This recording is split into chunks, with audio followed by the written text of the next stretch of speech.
हमारा इतिहास जितना प्राचीन रहा है, हम उतने ही शक्तिशाली रहे हैं। हमारे देश ने बहुत सारे वीर सपूतों को जन्म दिया। इतिहास भरा पड़ा है ऐसे वीर पुरुषों से।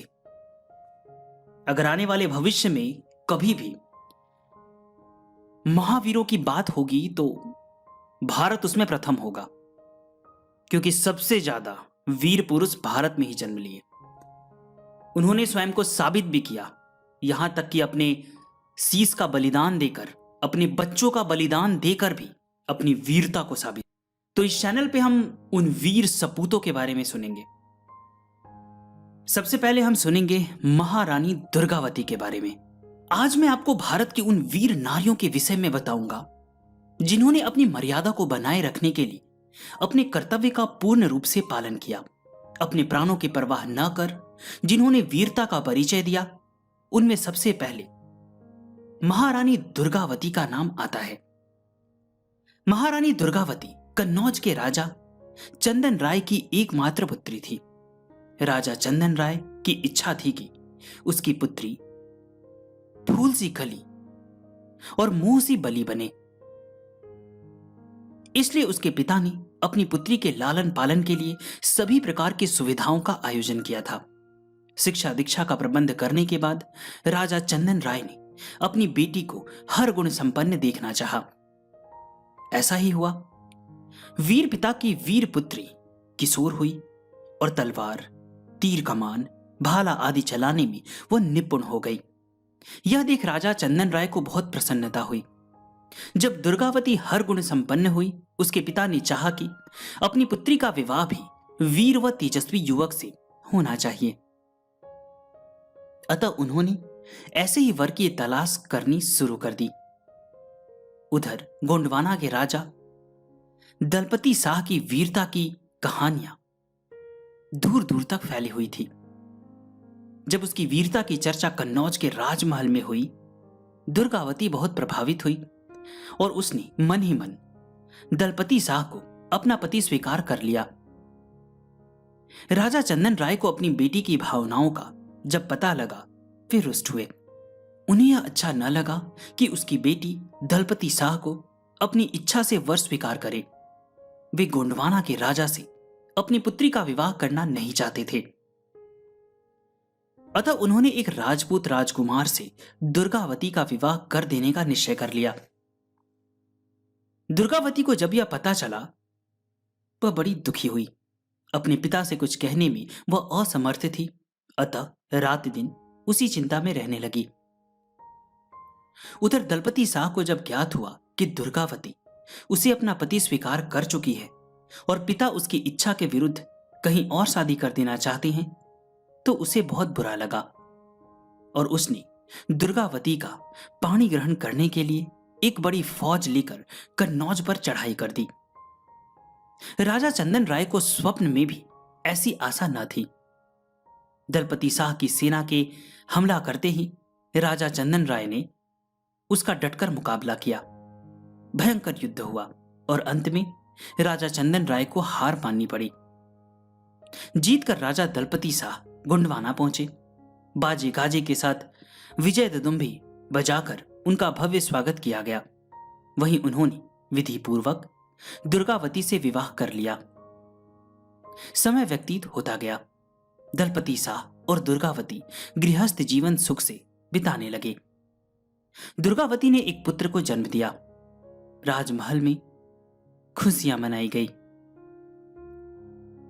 बड़े प्यार से राजा दलपति शाह ने अपने पुत्र का नाम वीर नारायण रखा।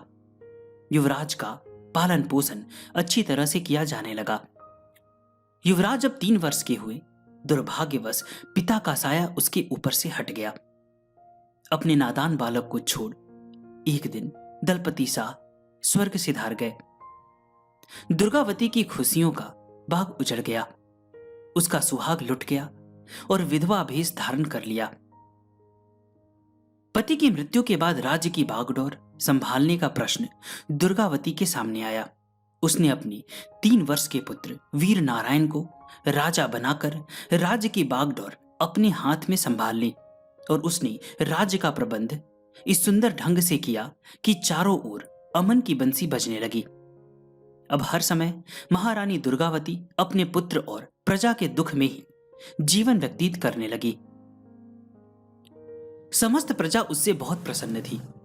उन दिनों मुगल सम्राट अकबर की धाक दूर दूर तक फैली हुई थी। उत्तरी भारत उसकी अधीनता में तरक्की कर रहा था। बादशाह अकबर की हार्दिक इच्छा थी कि छोटी मोटी सभी रियासतों को अपने राज्य में मिलाकर समस्त भारत पर मुगलिया झंडा फहराया जाए। गोंडवाना छोटी सी रियासत थी। वहां के शासन तथा रानी की निपुणता की खबरें दूर दूर तक फैल चुकी थी। बादशाह के सरदारों ने महारानी दुर्गावती के बारे में बताते हुए उसके राज्य पर अधिकार कर लेने की उन्हें सलाह दी, किंतु अकबर ने ऐसा करने से मना कर दिया। वे युद्ध से नहीं बल्कि सहानुभूति दर्शाकर उसके राज्य पर अधिकार कर लेने के पक्ष में थे। अवसर पाकर एक दिन सूबेदार आसफ खान ने बादशाह को भड़काया। बादशाह पर उसकी नीति का प्रभाव पड़ा और उन्होंने 5000 घुड़सवारों सहित आसफ खां को गोंडवाना पर आक्रमण करने के लिए भेज दिया। आसफ खां गर्व से ऊंचा सर किए सेना लेकर गोंडवाना की ओर चल दिया। उसे विश्वास था कि छोटे से राज्य की महारानी इतनी बड़ी फौज देखकर घबरा जाएगी और उसके सामने आत्मसमर्पण कर देगी, लेकिन ऐसा ना हुआ। आसफ खां को अपने राज्य पर हमला करते देख उसका खून खौल उठा। शेरनी की तरह गरज कर वह उठी और अपने राज्य की आजादी को भंग होते देख उसमें नई शक्ति का संचार हुआ।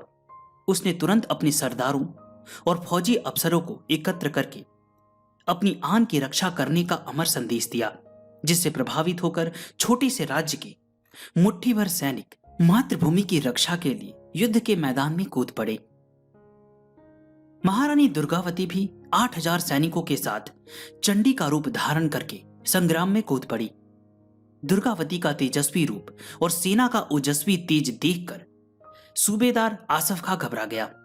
उसने स्थिति को गंभीर देख दिल्ली से और भी सैनिक मंगवाना चाहा, पर उसे सफलता न मिली। जब उसे और सहायता न मिली, उसके पैर हिल गए और वह मैदान छोड़कर भाग खड़ा हुआ। महारानी की सिंह वाहिनी सेना ने शत्रु दल के दांत खट्टे कर दिए। आसफ खां एक स्त्री के सामने मैदान छोड़कर भागा। यह उसका बड़ा भारी अपमान था, जिसे वह सहन न कर पा रहा था।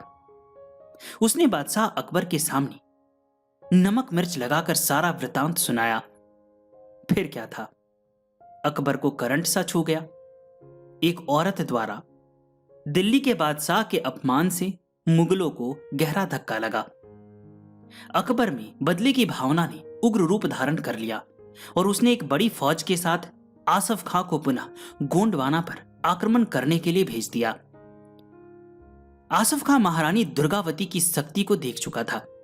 उसे विश्वास था कि रानी के जीते जी गोंडवाना पर अधिकार करना उसके लिए कठिन है। फिर भी उसने आक्रमण कर दिया।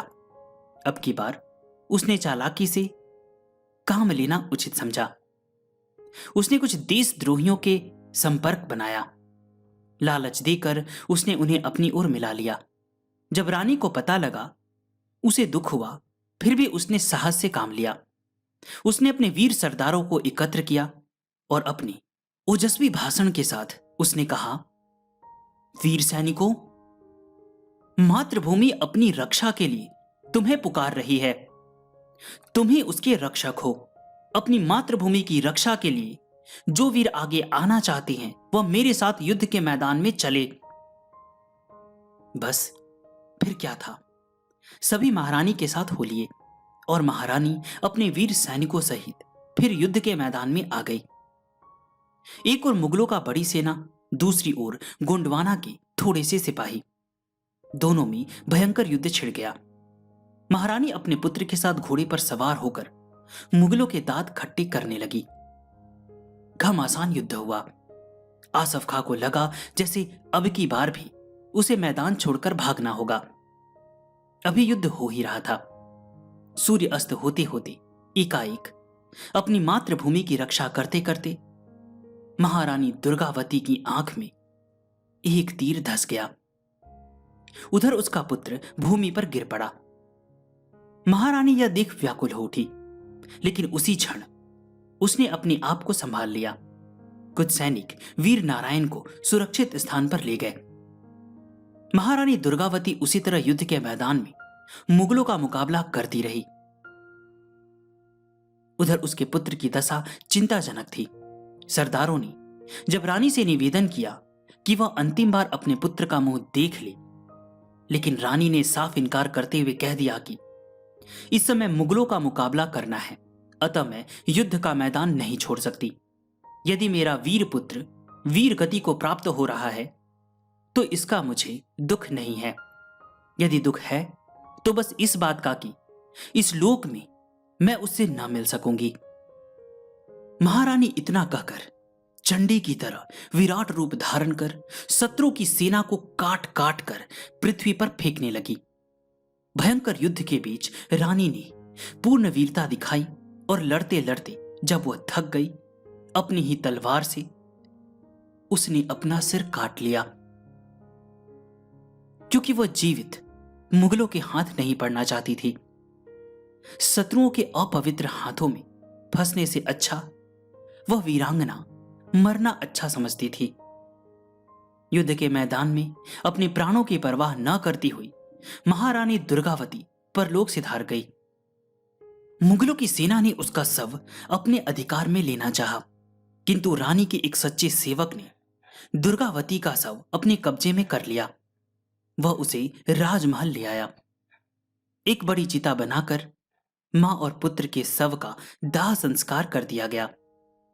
सारा गोंडवाना महारानी दुर्गावती और उसके पुत्र की मृत्यु पर आंसू बहा रहा था। उधर आसफ खां युद्ध भूमि में दुर्गावती की लाश ढूंढ रहा था, लेकिन उसे कुछ न मिला। गोंडवाना खत्म हो गया, लेकिन इस वीर वीरांगना महारानी दुर्गावती का नाम भारत के इतिहास में हमेशा हमेशा के लिए अमर हो गया। हमें दूसरों ने कभी नहीं हराया है। अगर हम बात करें प्राचीन समय की भी, मैं सिकंदर की बात कर रहा हूं, तो हमें दूसरों ने कभी नहीं हराया, हमें अपने लोगों ने तोड़ा है। अगर यहां भी अगर वो गद्दार उनका साथ ना देते तो किसी की हिम्मत नहीं थी कि वो गोंडवाना को जीत ले। लेकिन क्या हुआ, चंद रुपए के कारण हमने अपनी ही मातृभूमि का सौदा कर दिया।